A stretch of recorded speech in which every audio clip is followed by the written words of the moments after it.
What's up, everybody? Jody here with the Bass Nerds. Introduce yourself. I'm Nik Huber. I'm at Namm. I'm from Germany, and I make guitars, and sometimes I make basses. Well, I've been a fan of Nik Huber guitars for a long time. And back in my old days in Chicago at Making Music, we were Nik Huber dealers.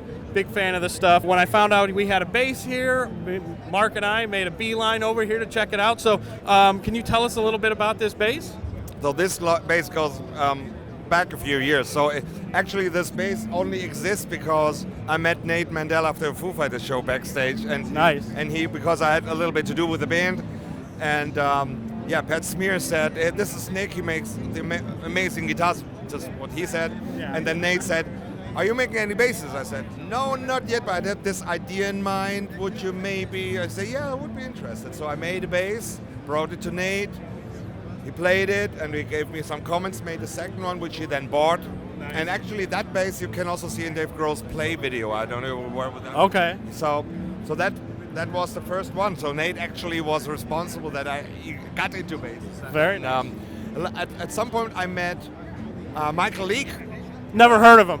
Yeah, such a nice guy. A whole band, Yeah. great people, and he came with some of the band because they played in Frankfurt. They came to our shop to do a shop tour and to hang out a little bit. And then we went to the show at night, and I gave him a bass to play, which he then took with Okay. him. So and he had a bass for a while. And then I said, "Hey, Michael, would you be up to do something more personal to your needs?" And he said, "Yeah, I'd love to do that." Yeah. So here we are.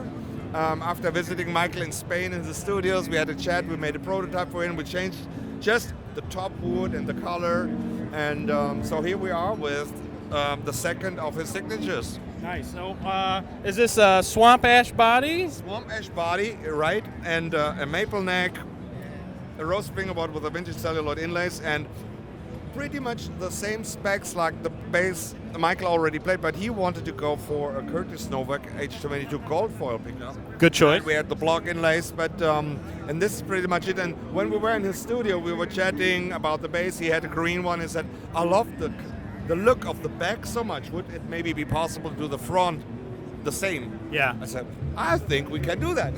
What's that name of? He's even got his name on it. And this is prototype, so I'm assuming Michael's got number one. Yeah, it's it was last week in Netherlands where they recorded the new record with the home film team, and I already saw Snarky Puppy Yeah. pictures online with Michael playing the. I mean, this is not his main bass. Then I mean, it's a Sure. semi-hollow. It's the bass for a couple of songs a night, Yeah. and hopefully he plays his budgie of Bruno, and Bruno Yeah. is my friend, so it's all good company.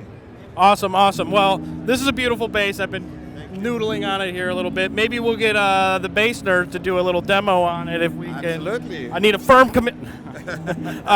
So let me just, I want to ask you a few like rapid fire music related questions. And there now are you no got wrong me. answers, especially for a builder. I'm going to try to cater these a little bit towards you. Oh, no, I can't screw up. Yeah, there are no wrong answers. What's your favorite material to make guitar bodies out of? Probably, I'm an old junior guy, mahogany, All right, and what's your favorite fretboard material? rosewood, What's your favorite dual coil pickup? like the brand. Humbucker. Yeah. A humbucker. Uh-huh. And I mean, brand-wise, I'm very related with Harry Häusler and Andreas Kloppmann Okay, from Germany. Great pickups. nice, nice. Do you prefer hard case or gig bag? For myself, gig bag. For shipping guitars, hard case. Do you have a favorite gig bag like brand or one that you like? I have an own gig bag, which I supply some models in, but I like the mono a lot. All right, and then I know you do like NOS finishes, but you also do relic finishes. Do you have a preference on what you would have on your instrument? On my next instrument, I would go for relic, believe it or not. No, we are pro relic here. You're preaching to the choir. Would you go like light, medium, or heavy relic? Does it matter? For myself, heavy. Heavy. All right, you like it. And what color is that guitar going to be, or is it going to be like a figure top? You know what? I thought when I assembled this guitar, I said, this gold top is very nice. By the way, the color in the relicing was done by Gerhard Schwarz, a good friend and guitar maker from Germany, because Okay. our finisher was sick in that time, so he really helped me out. And I really fell in love with the gold top, and actually while I was assembling it with a Floyd Rose, believe it or not. No, I like it. I've been eyeing it as we've been doing this for sure. What's your go-to guitar amp? So two things. I used to play mainly Bogner Shivas. Okay. I'm friends with Yeah. Reinhold. We traded amp, guitar. But since I have this cover band, rock cover band, like right. I'm a failed musician, so I'm. A Line 6? Are you playing a Line 6? Hold on. And since we got gigs in Cyprus or the Canary Islands once in a while, like 1 to 2 times a year, I got friends with Ryan from Neural DSP, and for these gigs, I take a Quad Cortex. Perfect. Great option. Not saying there's not anything great out there as well. Like Sure. there's so many good devices like Kemper and Yeah. the Fractal Audio, and my friend Thomas Bluk does this Amp One, which is a great device. Awesome. We'll check it out. And then Mark's giving me the shopping cart move over here. All right, so this doesn't have anything to do with guitars or basses. Okay. But in the bass nerd zeitgeist, this has become a litmus test for you as a person. So when you go grocery shopping, you get your groceries, you put them in the cart, and you go to your car and you unload your groceries. And now you got an empty cart next to your car. Yeah. What do you do with the shopping cart? Do you always put it back in Yes. the corral, or Yes. you don't ever just kind of like set it there? No, I bring it back. Always. That's what's up. That's what's up. Put the shopping cart back.